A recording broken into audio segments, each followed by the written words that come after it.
So how do you work backwards then? Well, do you have that solution?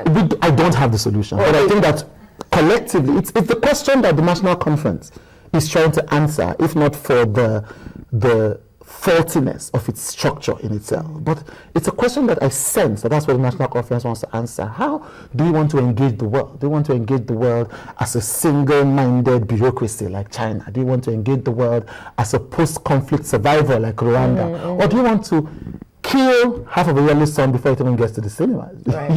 What kind of a country do we want to be? What kind of a democracy do we choose to be? How do we want to govern our constituent parts? It's not, we've not come to a consensus. And if you look at much of our crises, it reaches that central question of where are we? And so that article tried to look at that issue, broke down how we should address that question, and said, well, we haven't, but there's no, if Rwanda could come out of a genocide and still rebuild this country, it's never too late for Nigeria to answer that question.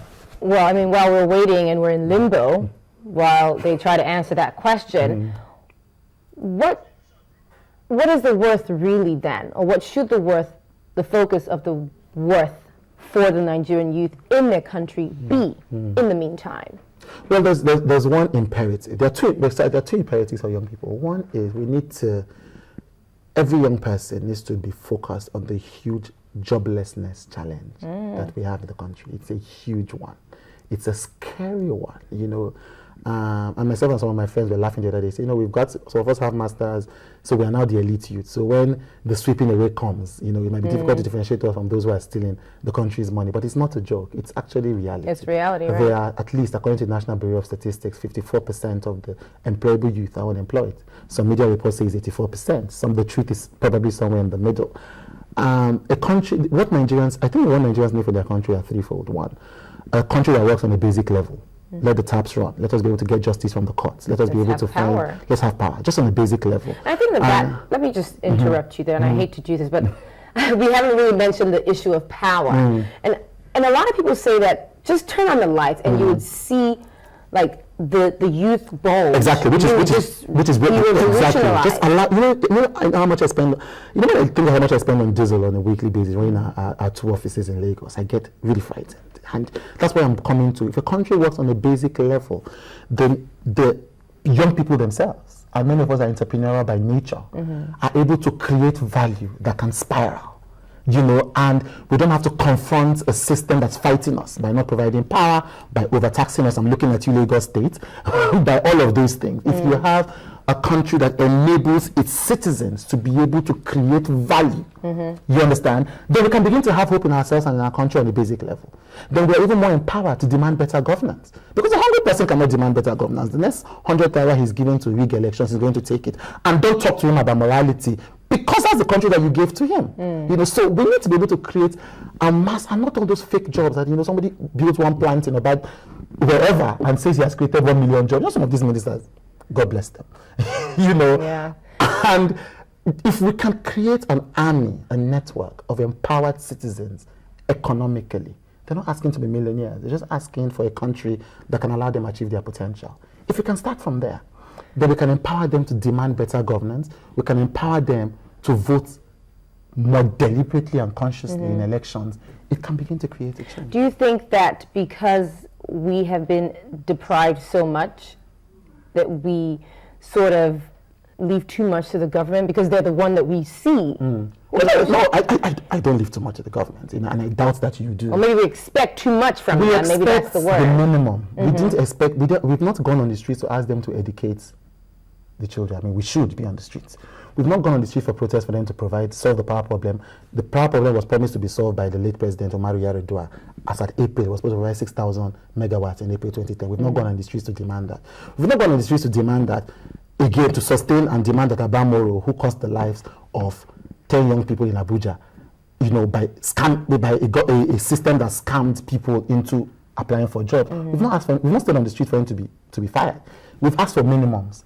Security of life and property. That's what Bring Back Our Girls is about. While you're doing that, while you are giving us minimum governance, and while you are trying to sort out the problem of inequality, instead of focusing on the world's richest Africa. Are focusing on how you can redistribute this wealth so that it reaches all cadres of society. Just do that and get out of the way of young Nigerians and older Nigerians who are trying to create jobs, build businesses, and expand value. It's not too much to ask. In fact, it is lazy. In fact, we are making the job too easy for the Nigerian government. In fact, so easy that it should just skip and pass. And when I say Nigerian government, I don't just mean the federal government. I mean states like where I went to school, like Ogun State. I mean states in the north, and then the northern leaders, people need to demand better governance from them. People need to demand better governance from the Borno government. I'm talking about Delta State, my state, where I come from. I'm talking about across the country. I'm talking about the local government chairman of Shomolu, who built a road, and I sent him a letter, built a road with substandard material. The thing collapsed after 1 week, and he has not replied my letter. I'm talking about governments on all levels. On all levels. So we are asking them for the barest of minimums. They have no right to say we're asking them for too much. And young Nigerians have been doing too much already without the help of the government. The government should be ashamed of itself. It's really commendable, honestly, and sometimes I don't get the opportunity to opine on things that happen in the country. But I give kudos to young people. I mean, I would just buy myself a ticket and go out. I wonder why we're still here. The country should be grateful for its young people. Absolutely. The country should be grateful for its young people. But a lot of these young people that we're talking about now and commending, who are doing a lot of good work, who are ratcheting up the activism in the country. In about 10 years, you guys are not going to be youth anymore, right? So, when you get there, are you going to change an office? That's a critical question that people ask. It's not just even the older Egbons, so to speak. When they get in power, when they get that opportunity, well, different. I don't even need to wait for 10 years. I mean, we have peers in government at this point in time, people who have switched positions and all of that. You see,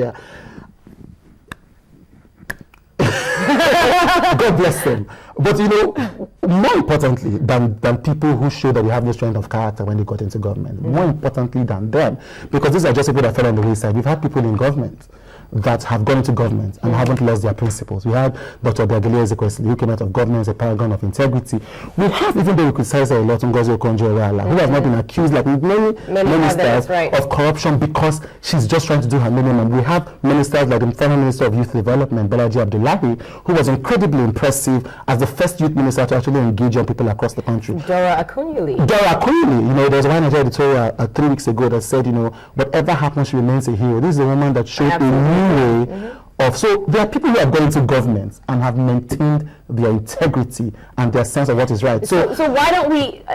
So those ones who have lost themselves, right. I don't have the time for them, because if you have an empowered citizenry who can recall them, who can demand that they be sacked, who can demand that they resign, dealing with the individual person who has lost his way will not even be an issue.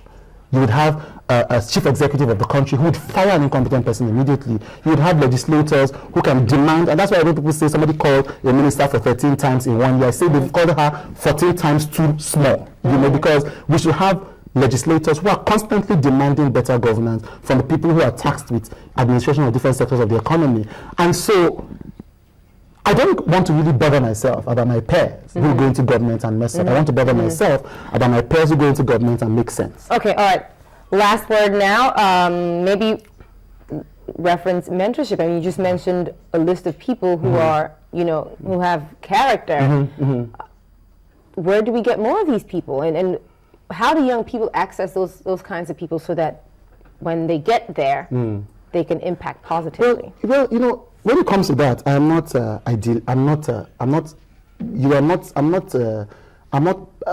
too idealistic in terms of, now, we're just having a democracy, the space is just opening up. You see institutional charities run by rich citizens that were not done before. As democracy continues to open up, as citizens continue to demand better from their leaders, the mentorship space, the intervention space, the engagement space will open up.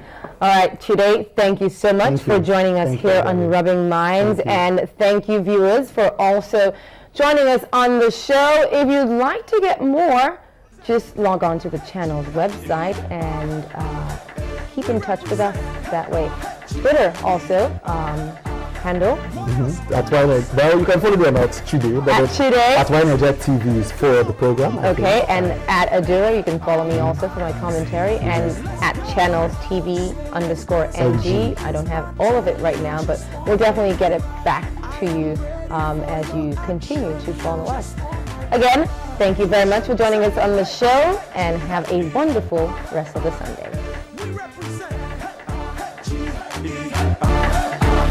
What else?